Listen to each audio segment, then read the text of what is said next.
You can't look for comfort in life. Life isn't about comfort. Life is a deadly game. It's a game of life and death. It's a game of good and evil.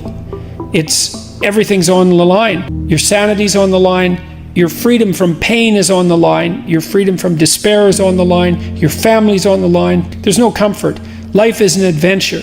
You don't make the world safer. What you do is people tell you what they're afraid of, and then you break it into little bits so that they can go confront them. So maybe they're afraid of going to a party, and you break that down. You say, well, do you know how to introduce yourself? And they say, well, I don't really even know how to shake someone's hand. And so then you practice having them shake their hand and introduce themselves, because maybe they weren't taught by that by their half-witted parents when they were young, because they were ignored. And so then you say, well, maybe you can go to a party for half an hour and all you have to do is introduce yourself to 2 people, and we'll call that success. And you build up their competence and their confidence one step at a time. And you don't make people less anxious by doing that. You make them braver. It's not the same thing. You don't make the world and its horrors smaller. You make the person and their capacity to deal with horror larger. You encourage them. You strengthen them. That's what you do at a university. You arm people with arguments. You hone their intellect. You help them learn to write so they can marshal their arguments. You help them learn how to engage in intellectual combat, because that's better than engaging in real combat. You make them hard and strong. You don't mollycoddle them and make them safe unless you're their enemy, unless you're trying to devour their spirit. And that's what we have in the universities. We have the reign of the Oedipal mother whose answer to everything is, oh, just come a little closer, dear, and I'll protect you from the world. It's just like Hansel and Gretel's, the witch in the Hansel and Gretel story. Well, my house is made of gingerbread. Just come in here and everything will be fine. Well, she feeds you candy to fatten you up so she can eat you. That's the archetype of a modern university. In this representation, you have a representation of the individual, at least a Christian representation of the individual, and that's Christ. And it's a terrifying representation. It's a remarkable representation because it's not a representation of transcendence, it's a representation of suffering.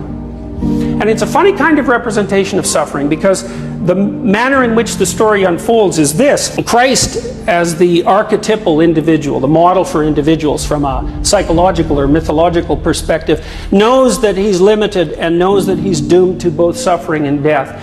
In the Garden of Gethsemane, the night before his crucifixion, he has an argument with God, and the argument basically is, do I actually have to do this? And the answer is twofold. Well, no, actually you don't have to accept your suffering, but you don't have to voluntarily accept your suffering, but there are consequences if you don't. Now, the Christian story is predicated on the idea that if you voluntarily accept your suffering, you can simultaneously transcend it. It's a remarkable philosophy, and it's also something that we have very good support for from a psychological perspective. So, for example, if I'm treating someone who has an anxiety disorder, a panic disorder, who can't go out of their house without their heart rate elevating and without collapsing into a panic-stricken heap, without visiting the emergency ward every time their heart rate accelerates, every time they're in a subway, or every time they're in a mall, so they're so terrified of existence they can't even get out of their house.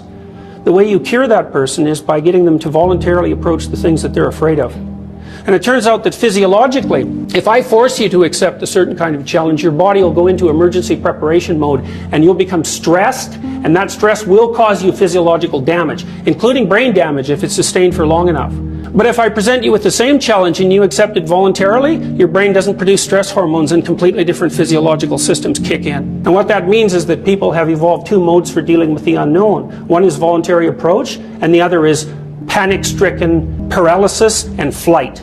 If you're agoraphobic and you can't get on an elevator, you can't get on a taxi, and you can't stand up to your husband, and I'm saying husband because most agoraphobics are women, most of them are middle-aged women, and most of them were too dependent for most of their life. So that's a monster. It's like society, husband, elevator, taxi, subway. It's a monster, and it's that place you will not go. And that's because you feel this high and everything else looks this big.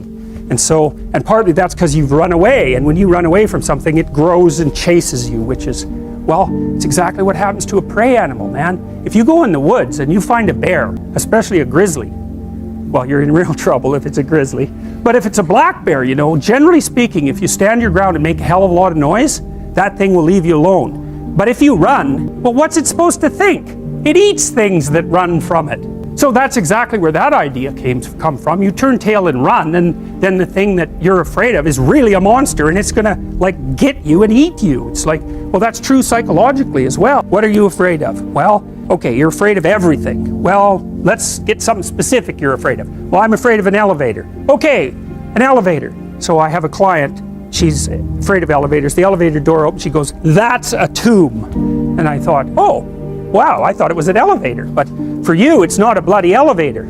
It's death. And so that's what you're afraid of. It's worse than that. You're afraid of being trapped inside there in the dark, alone, not knowing if anyone is going to rescue you, stuck there with your damn imagination, freaking out. It's like, and if that's not, and then maybe you have a heart attack because you're so terrified and you die. So, well, what can you handle? Can you go and look at an elevator from 10 feet away? It's like, yes. Okay. How about 9 feet away? Yes. 5 feet? Yes. 4 feet? No. Okay, no problem. 4.5 feet. We're going to go from that elevator and we're going to look at the damn thing until you're bored of it. Because that's what we're trying to, you should be bored of the elevator. Because then you're not afraid of it, obviously. It's like, it's an elevator.